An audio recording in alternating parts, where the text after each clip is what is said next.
Hi guys. So, sex magic, the great rite, promiscuity. Let's talk about it.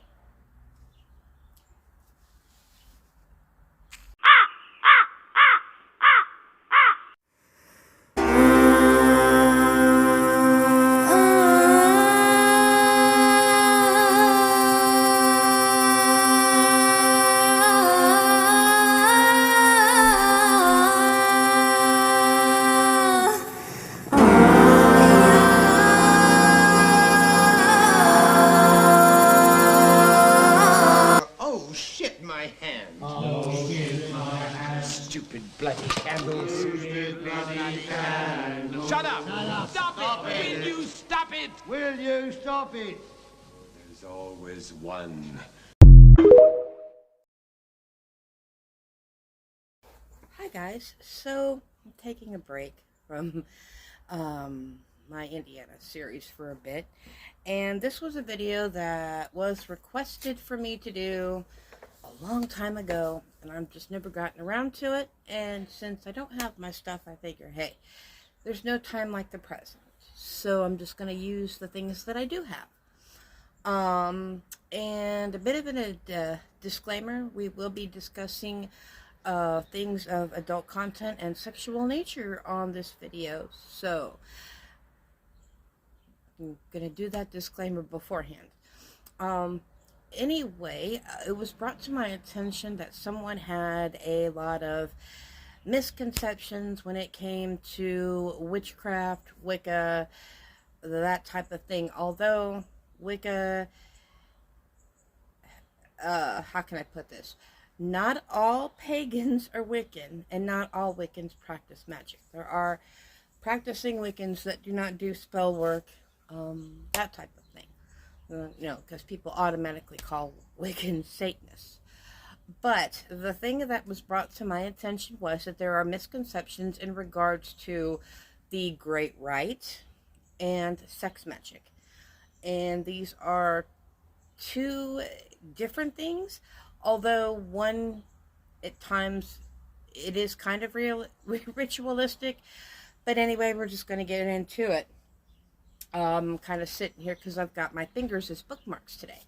So we're going to start with the Wiccan Bible, Buckland's Complete Book of Witchcraft, and you can get this used Amazon, anywhere else like that.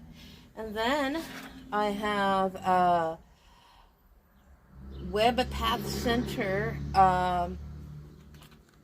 Granted, guys, I had flood, floods and such, so some of my books are a bit damaged, but this is sacred sex and magic. Okay, so we're going to be discussing what the difference is between sex magic and the Great Rite, because someone had stated that sex magic did not have to get the big O in there, okay? Well, let's just be adult, okay? That orgasms were not required for sex magic, which is not true. Now, in the Wiccan calendar, Beltane is celebrated, and sorry about that. At Beltane, it is considered what they would call the Great Rite. And in a lot of Wiccan ceremony, there is typically a wand or the ceremonial knife to represent the phallus. The male stuff. The penis, whatever you want to call it. And the cauldron or the chalice would represent the woman and represent the womb. And they would take the wand or knife and place it inside the cauldron or chalice as a form of symbolically doing the deed, so to speak, because Beltane is about the marriage, the sacred marriage of the god and goddess, and they would do that symbolically so that everyone could be present for the entire ceremony. Now, Gerald Gardner, the man, was a nudist and, in my opinion, a little bit of a pervert. Um, they were nudists. They just ran around, naked, not doing. But it was Europe, and they do things differently. Um, so somehow it got into this whole thing of mass orgies and things like that, which, hey, and again, we're talking about consenting adults. I am not advocating for the abuse or mistreatment of children in any shape or form. We're talking about what consenting adults do, okay? So in covens, some covens, I've never practiced within a coven. I'm sure that there might be covens that, you know, because whatever happens in a coven stays secret. But generally, the covens that people that have been in covens that I've spoken to says that it does not happen. So, but, again, this is so that everyone can participate in the Beltane ritual. Again, this has to do with Christianity and their spreading of misconceptions and lies.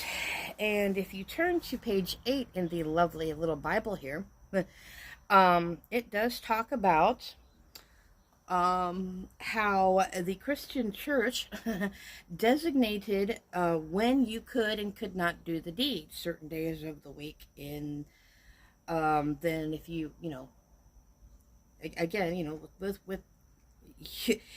they would designate what position, what day of the week you could be with your significant other. And of course, then you'd have to go and tell the priest what position you did it in and all this kind of stuff. So, even though they did designate the marriage of children, Queen Matilda, Google her. But it clearly states on page 237, and I'm going to try to show this. Another thing with that they might have done to symbolically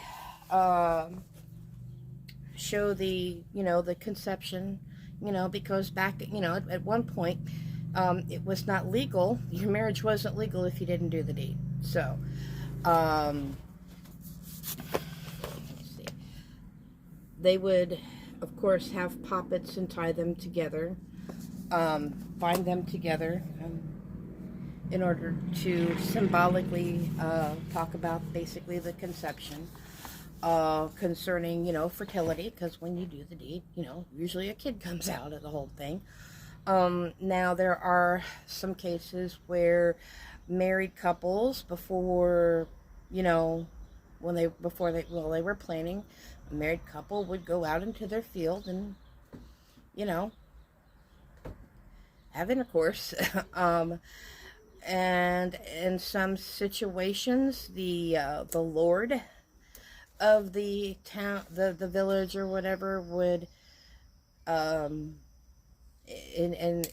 some cases, even though they were practicing Christians, were allowed to partake of one of the young maidens of the village. In some situations, it was a young man and a young woman who would do this in order to ensure the good harvest and the fertility of the village.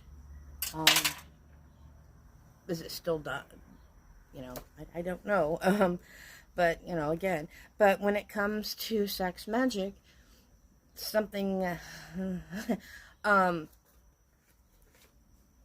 when you're having sex, it's an exchange of energies, it's a building of power, whether it's with someone else or whether it's with yourself. And we sometimes use that energy in a means for spell work, but it clearly states in page 237. Now, it does talk also in the book about, in certain situations, before certain rituals, you should abstain from sex in order to keep pure, taking a bath and doing ritual baths and all of that. But when it comes to spell work, your personal spell work, mind you, it says the most potent form of magic. Here we are dealing with very much with the life forces. Dr. Jones Mumford in Sexual Occultism states that the most important psychological event in the life of a human is the orgasm. So there's power in the O moment, okay? So sex magic is using the orgasm, indeed the whole sexual experience, for magical purposes. Successful sex magic involves an interplay of 4 factors. 1, all aspects of the essential participation and is heightened during the sexual act. Immediately before, during, and after climax, the mind is in a state of hyper intensity. Consistency of the peak sexual situation, fallacies, access to the unconscious realms. 4, during the orgasm, many people have experienced timeless and total dissolution of the ego. So when it comes to sex magic, your personal spell work,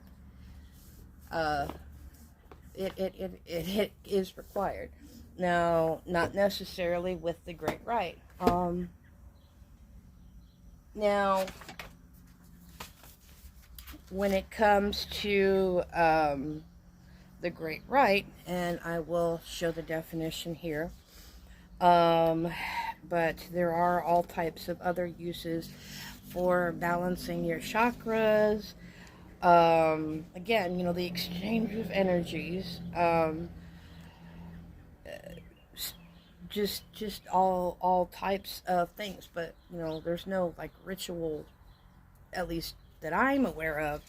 During this whole thing with the satanic panic and all of that, that there are people that are not practicing, who are not practitioners, that still do all kind of stuff. So, but again, with sacred sex magic, it can be used for meditation, balancing your chakras, clearing your chakras, to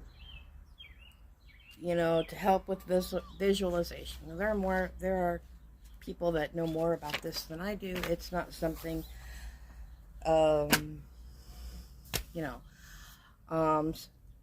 but again, that was one of the misconceptions concerning witchcraft. Gosh, it's hot out here. Now, the next thing that I want to discuss is whether or not Wicca is constitutionally recognized. In fact, it is, and we're going to look at a quick little clip on that. Wiccan and pagan in the United States military has since the close of the 20th century experienced a gradual increase in official recognition. The Wiccan pentacle is now an approved emblem for gravestones under the Veterans Administration, achieved in 2007 following legal action regarding the grave of Wiccan soldier Patrick Stewart. In 2011, the United States Air Force Academy dedicated an 80,000 outdoor worship center for earth-based religions such as paganism and traditional Native American religions. As of 2015, there are no provisions for official recognition of Wiccan or pagan chaplains. Under the First Amendment, all religions are protected. So if you're saying that Wicca is not constitutionally recognized, actually it is, and you probably need to go back and read your U.S. Constitution, specifically the First Amendment. Even though in this country, I think that some people are delighting in choosing to throw that particular part out of the Constitution right out the window. And I hate to say it, but God's not in the Constitution except for one word, the year of our Lord. So actually, the First Amendment was specific for freedom of your religion and freedom from religion. Even though that's not something we actually really practice in this country, but that is completely beside the point. Even though some places, such as the military and all that, were slow to do that, and a lot of people still kind of keep their religious affiliations quiet, because, you know, especially nowadays with people like Greg Locke and etc. Running amok and threatening to unalive people because they're not Christian. So, but yes, Wicca is considered a constitutionally recognized religion, although there is a difference between Wicca and paganism. Although Wicca is a form of paganism, which is nature-based. I started in Wicca. I no longer, I still maintain some of the Wiccan discipline, but such as like the Wiccan Read, which is something you should Google, just for your own. I could put a link to it in the description box. You know, there are some things within Wicca that I still implement within my practice, because to me, that if you're a beginner, that the discipline, it's a good place to start, especially for a beginner. When it comes to the whole topic of sex magic, that is not something that I recommend for a beginner witch, especially blood magic. That is another thing that I would not recommend children or beginners do. If you've seen any of my previous videos, you know that we had some controversy within Witch Talk concerning that. I'm not going to sit here and advocate for beginners or for young children to do things like this. Absolutely not. I believe that that's something you have to have, be an adult first and foremost, and really have a few years of practice under your belt. Now, I do feel that you need to be very careful when discussing blood magic with someone who does cutting or you need to be very careful when you're having these discussions with some people, not to be sounding like an ableist, but it is something that you do need to practice some discretion with. So, now that we've got all of that cleared up, peace, love, and light, guys.